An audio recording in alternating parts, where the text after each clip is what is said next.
Okay, welcome back. Here we are, part 2 of our two-part trig video.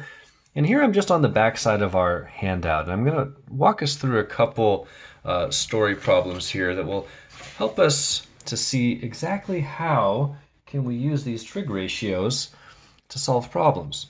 So in number 1, we just have a triangle here, and I want to add some labels to this, okay? So this is a 30-degree angle, and these labels I believe are on your handout. They didn't really print out nicely on mine, so I'm going to call this A, B, and C.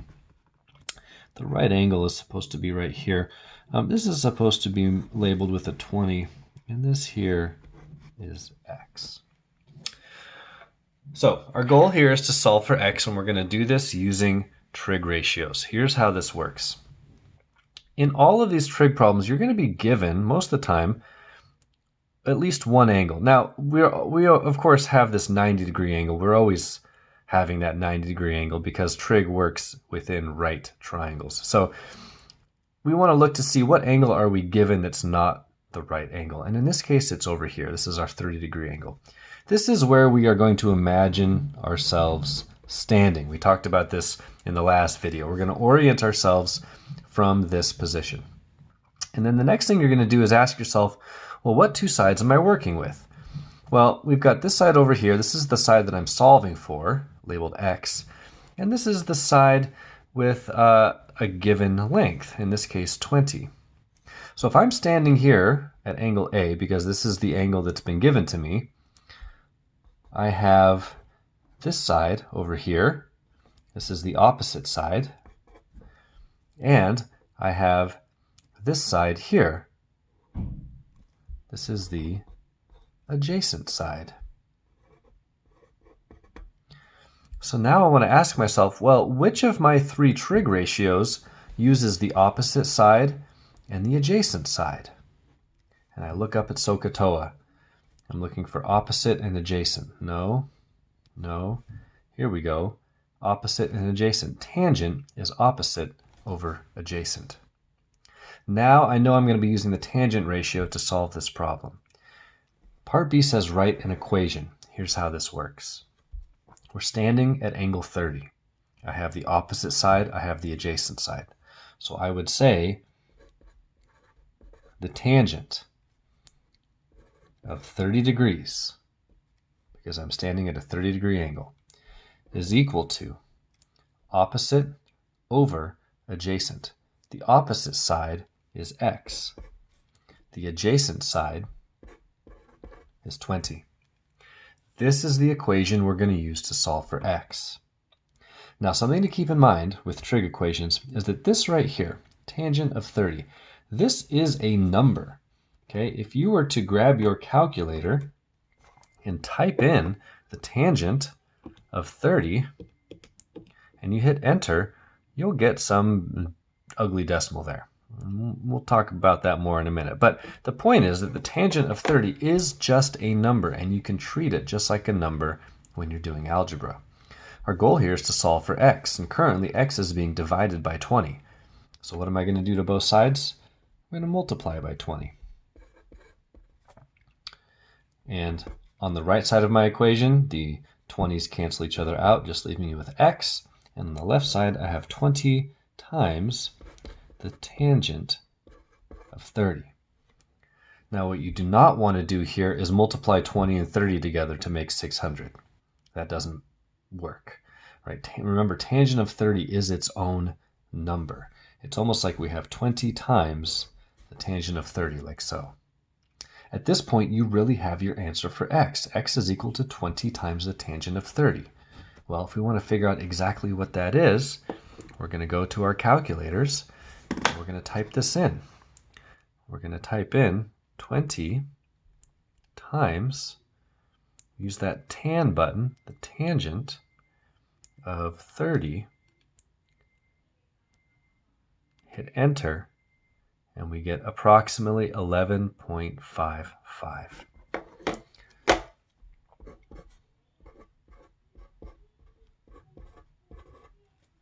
And there we go.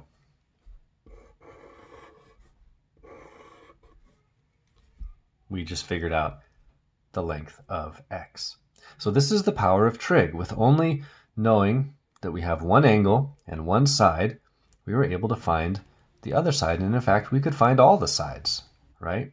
Previously, this wouldn't have been enough information for us to do that, but now with trig, we can. Let's look at a couple more problems here. Example 2.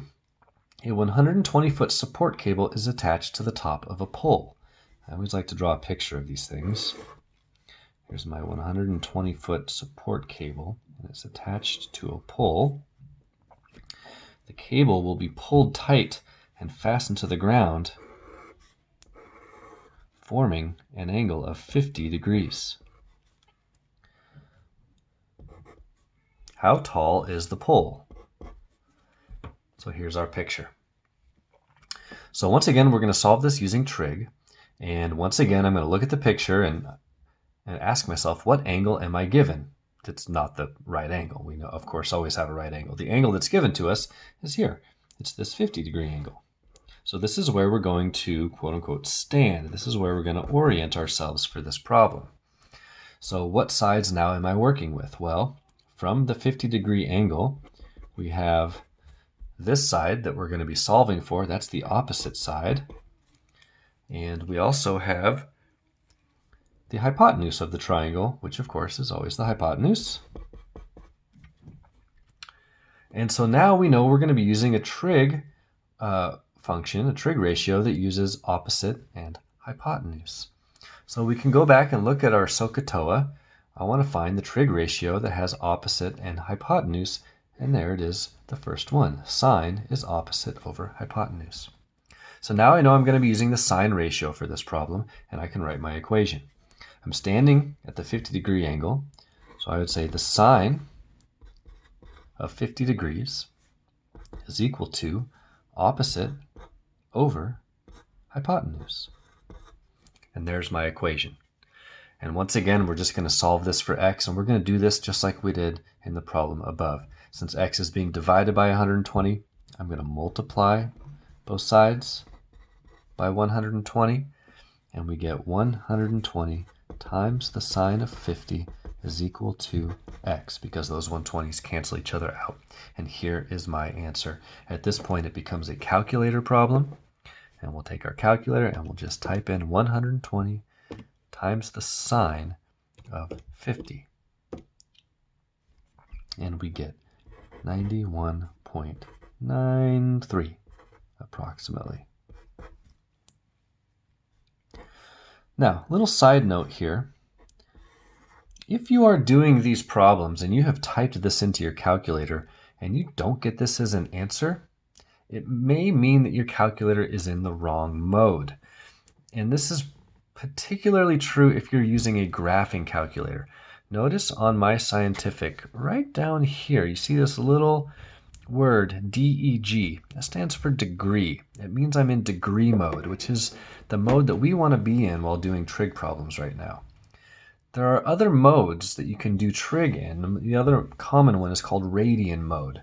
And a lot of graphing calculators default to that mode. So if you are getting different answers than I am, check the mode setting on your calculator and make sure you're in degree mode. Okay, we're going to keep going here. Example 3.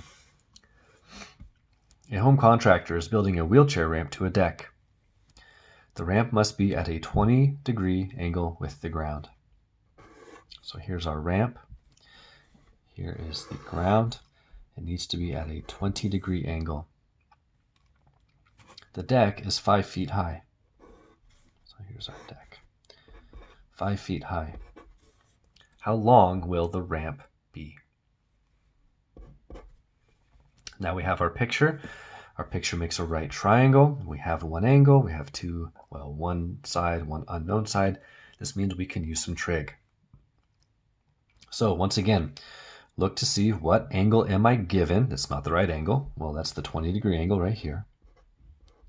And if I'm standing now at this angle, what two sides am I working with? I'm working with this 5, which is the opposite side, and x, which is the hypotenuse.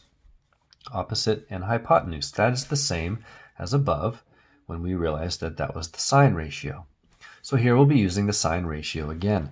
So I'm going to write my equation. I was standing at the 20-degree angle, so the sine of 20 degrees is equal to opposite over hypotenuse.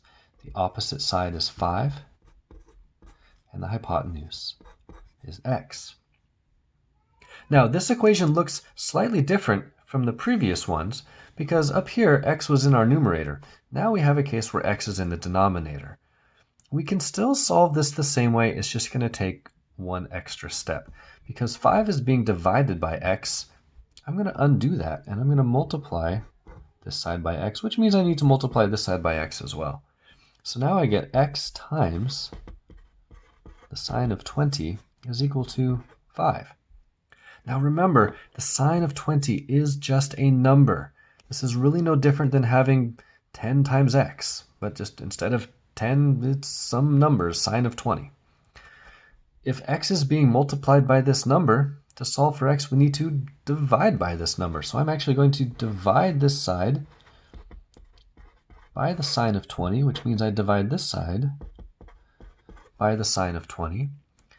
So my answer will be x equals 5 divided by the sine of 20. And now once again it becomes a calculator problem, and we're just going to type this in. 5 divided by the sine of 20. And we get approximately 14.62.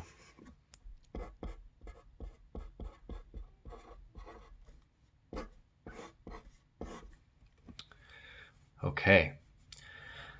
The last thing I want to show you is how we could go backwards.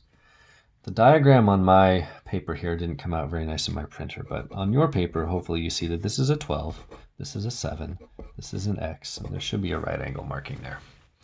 Now, in all these other problems, we had one angle and one side, and we solved for another side. One angle, one side, another side, right? Look at this problem. Here we have an unknown angle, but we have two sides. So if it's possible to use an angle and a side to find a second side, shouldn't it be possible to use two sides and work backwards to find the angle? The answer is yes, we can do this. We're going to start this problem the same way. Because this angle is what we're solving for, I'm going to imagine I'm standing here. What are the two sides I'm working with? Well, if I'm standing here, this is the opposite side, and this is the hypotenuse. So once again, just like the previous problem, we're using opposite and hypotenuse, which we know is the sine ratio. So again, I'm going to use sine to solve here, but look how it's set up differently now. My angle is unknown. My angle is x. So I'm going to do the sine of x is equal to opposite over hypotenuse. Now, this looks a little different than before because our variable is now embedded inside the sine function. Here's what you cannot do. You cannot divide both sides by sine, by sin. You can't like do this, divide by sine, and cancel those out. That doesn't make sense. Sine is not a number, sine is a function. So we know what the ratio is, but we don't know what the angle is. When that happens, there is a special button on your calculator that you can use to solve this kind of problem.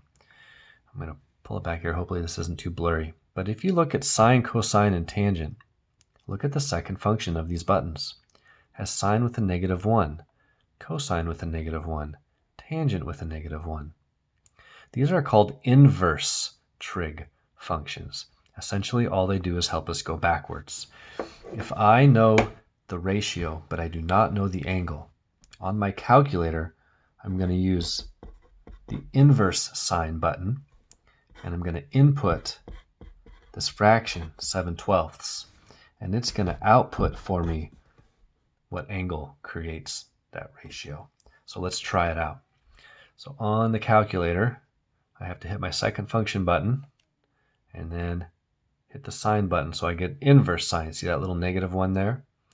And now I'm going to plug in the ratio, which was 7 over 12.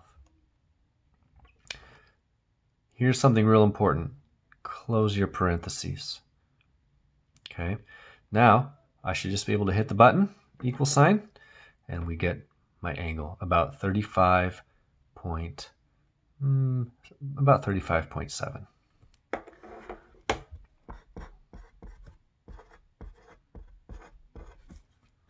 So, not only can we use trig to find the missing sides of a right triangle, if we have a couple sides and we know it's a right triangle, we can actually work backwards to find a missing angle. This is called inverse trig. All right, hopefully that was helpful for you guys. You will find posted on my website some practice problems. I strongly encourage you to try those practice problems. There's an answer key to check your work. And when you're finished with all of that and you're feeling confident, try that learning check that I posted to give yourself some feedback, and me. I truly hope you're all doing well. I miss seeing you guys every day, but I hope that at the very least you are making the most of this time with your family. And until next time, have a great week. Take care.